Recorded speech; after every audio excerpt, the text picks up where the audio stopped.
So I'm just going to run through multiplying polynomials, and then tomorrow we'll look at multiplying polynomials but with quadratic functions. All right, remember we went through quadratic graphs, but now we're going to connect that quadratic graph with polynomials. But anyways, I just want to review this part. It says whenever I'm multiplying terms, and if the base is the same, bam, bam, then all I do is add the exponent. So it's x1 plus 2. So my answer is, I'd switch colors, but don't got time. X to the third power. That's multiplying. And then now briefly, if we're dividing, x third divided by, you mean, would it be subtract, right? So since I'm dividing, this is x to the third minus 3. So my answer is x to the 0. Resume recording. This is one of the only times where the x to the 0, it matters. The only time we only put x is if it's x to the 1. But anything raised to the 0th power, all of it is equal to 1. So 2 to the 0th power is 1. The chair to the 0th power is 1. Y to the 0th power is 1. So anything to the 0th power is 1. If it was x to the 1, then I wouldn't have to put the 1. It would just be x. All right, so when we're dividing, we subtract the exponents. And when we're multiplying, we add the exponents.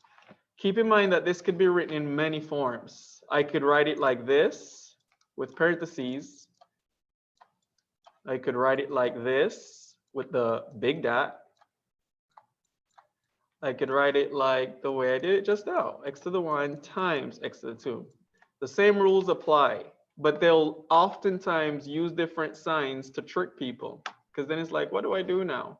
All right, and same with the divide. All right, I could literally just have x squared divided by x squared, which this is equal to 1. Do you realize that why this is 1? Yes, but look at something else with this. Zoom recording. The whole thing behind it is x squared minus 2. And this is where we really start digging into why is stuff 1? People just think it's 1 because that's what we've always been told, but there's more to it. I'm going to stop recording, but that's just an overview of when we're multiplying polynomials. Actually, let's do one quick example. X squared times xy plus x. So then I'm going to do the distributive property. Let's get a different color. Bam, bam, distributive property. And then this gives me x squared times xy plus x squared times x. All I did was just write out each term with each term outside with each term inside. So then this right here becomes x to the third power y plus x to the third. And I can't really do anything else because they're not like terms. So that's my answer. Bam. It's fairly simple. Tomorrow we'll go over quadratic equations.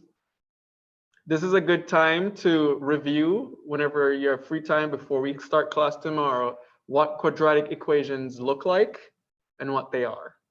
All right, because then we're going to try and connect the quadratic equations with our polynomials and our graphing. So I'm going to stop recording now.